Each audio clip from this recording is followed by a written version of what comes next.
एक गांव में मोनू नाम का लड़का रहता था। वो अपने माता पिता का इकलौता था। इकलौती संतान होने के कारण उसके माता पिता उससे बहुत प्यार करते थे, कभी भी उसे अकेला नहीं छोड़ते। मोनू को जिस चीज की भी जरूरत होती, उसके माता पिता झट से वो चीज मोनू को लाकर दे देते थे। मोनू भी खुशी से झूम उठता और उसको हंसता खेलता देख उसके माता पिता भी बहुत खुश रहते। एक दिन मोनू घर के बाहर अपने दोस्तों के साथ चोर सिपाही खेल रहा था। सभी बच्चे चोर बने हुए थे और मोनू सिपाही।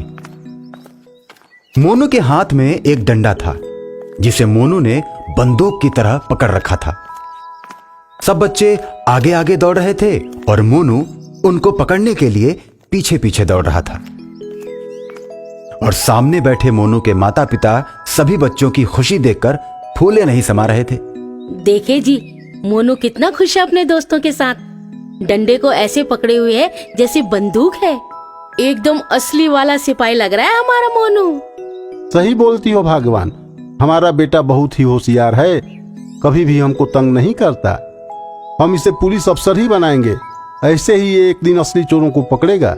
सही कह रहे हो जी, जिस दिन मेरा मोनू पुलिस अफसर बन जाएगा उस दिन मेरा जीवन सफल हो जाएगा। अच्छा जी, मैं आपके लिए खाना लेकर आती हूँ। इतना कहकर मोनू की माँ मोनू के पापा के लिए खाना लेने चली जाती है। बेटा मोनू, आओ आकर खाना खा लो, भूख लग गई होगी। भूखे पेट नहीं खेलते। देखो बारिश भी शुरू होने वाली है। इतना सुनते ही मोनू तेजी से अपने पापा के पास आकर बैठ जाता है और खाने का इंतजार करने लगता है। फिर आसमान में बादल छाने लगते हैं, बिजली ऐसे कड़कने लगती है जैसे अभी गिर पड़ेगी।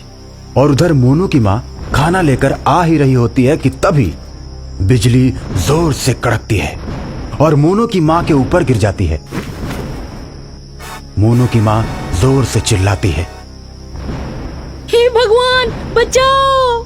इतना सुनते ही मोनू के पापा और मोनू दौड़ते हुए आंगन में पहुंचते हैं और देखते हैं कि मोनू की माँ गिरी हुई है। मोनू के पापा कमला को उठाते हैं, लेकिन कमला नहीं उठती। बिजली के प्रभाव से कमला की मृत्यु हो जाती है। कमला के मरने के बाद रमेश उदास हो जाता है, फिर भी मोनू को खुश रखने की पूरी कोशिश करता है, लेकिन कमला की तरह मोनू की देखभाल नहीं कर पाता। रमेश को परेशान देख पड़ोस की दादी उसकी परेशानी का कारण पूछती है, तो रमेश दादी को बताता है। दादी, जब से कमला गई है थोड़ा सा बिखर गया हूं मैं। मुझे तो सबसे ज्यादा चिंता अपने मोनू की रहती है। इतना सुनते ही दादी रमेश से दूसरी शादी करने के लिए कहती है। बहुत सोचने के बाद मोनू के परवरिश की चिंता करके रमेश मान जाता है और शादी कर लेता है। मोनू अपनी नई मां को पाकर बहुत खुश होता है और मोनू की सौतेली मां भी उसे बहुत प्यार करती है। मां बेटे के इस आपसी प्यार को देखकर रमेश बहुत खुश होता है। हे भगवान, आज मैं बहुत प्रसन्न हूँ। आपने मेरी सारी परेशानियां दूर कर दी। मोनू को एक अच्छी माँ मिल गई। आज मैं बहुत प्रसन्न हूँ। एक दिन रमेश शीला और मोनू के साथ बैठे खाना खा रहा था। अरे सुनती हो, यहाँ तो हमारे पास ठीक ठाक जमीन है ही, जिससे हमारा गुजारा हो जाता है। दूसरे जिले में मेरी पुश्तैनी जमीन है और वो खाली पड़ी है। उसको बेचकर जो पैसे मिलते हैं उससे कोई अच्छा कारोबार शुरू करूं। यहाँ की जमीन तो बहुत है हमारे लिए। शीला सहमति में सिर हिला देती है और रमेश दूसरे ही दिन निकल पड़ता है जमीन बेचने के लिए। लेकिन इधर शीला के मन में रमेश की बातें घूमने लगती हैं। उसके अंदर लालच पूरी तरह से घर कर जाता है। अब वो सोचती है कि जमीन बिकेगी तो खूब पैसा आएगा और बड़ा कारोबार होगा और असली हकदार मोनू होगा। मेरे बेटे को कुछ नहीं मिलेगा, क्यों न मोनू को रास्ते से हटा दूं। उसके बाद शीला एक तांत्रिक के पास जाती है।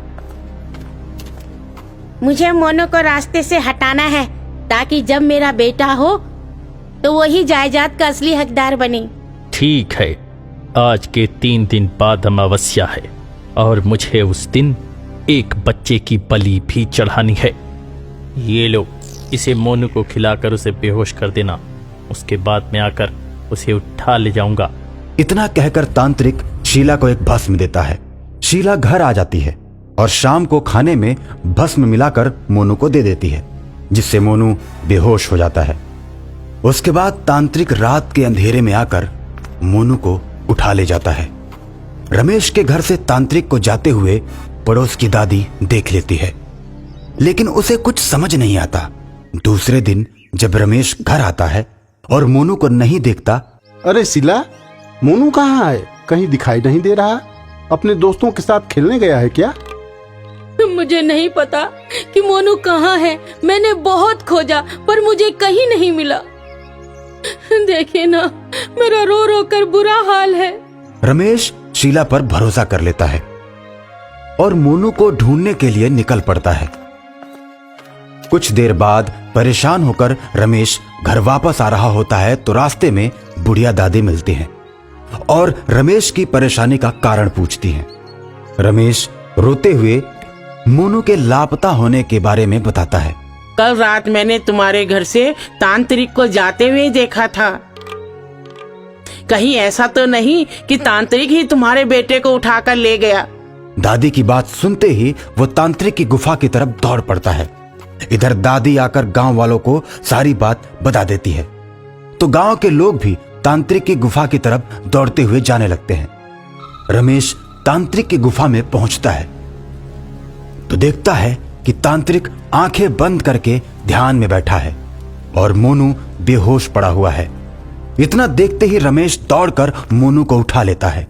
कहाँ ले जा रहा है इसे? आज रात मैं इसकी बलि चढ़ाऊंगा। तू छोड़ दे इसे, वरना इस गंडासे से तेरी ही बलि चढ़ा दूंगा।